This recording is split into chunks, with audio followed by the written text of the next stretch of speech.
Good morning. Conflict and Courage, September 13th, a holy purpose. Nehemiah 1:11 says, O Lord, I beseech thee, let now thine ear be attentive to the prayer of thy servant and prosper. I pray thee, thy servant this day, and grant him mercy in the sight of this man. Nehemiah, one of the Hebrew exiles, occupied a position of influence and honor in the Persian court. As cupbearer to the king, he was admitted freely to the royal presence.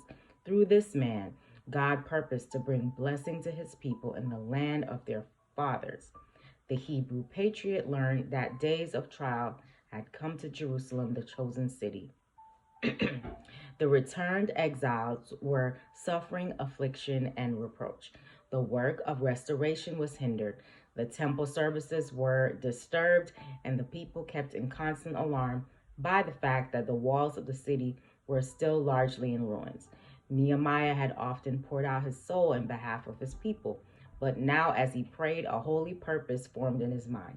He resolved that he could obtain the consent of the king and the necessary aid in procuring implements and material.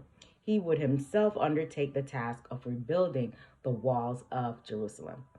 4 months Nehemiah waited for a favorable opportunity to present his request to the king. He had a sacred trust to fulfill in which he required help from the king, and he realized that much depended upon his presenting the matter in such a way as to win his approval and enlist his aid. I prayed, he said, to the God of heaven.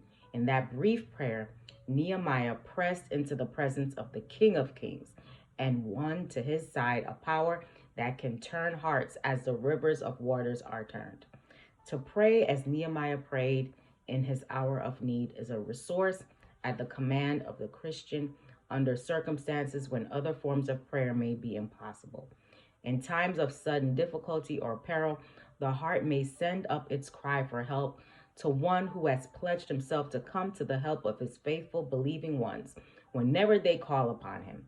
In every circumstance, under every condition, the soul weighed down with grief and care, or fiercely assailed by temptation, may find assurance, support, and succor in the unfailing love and power of a covenant keeping God. Hope you have a great day today. Live courageously.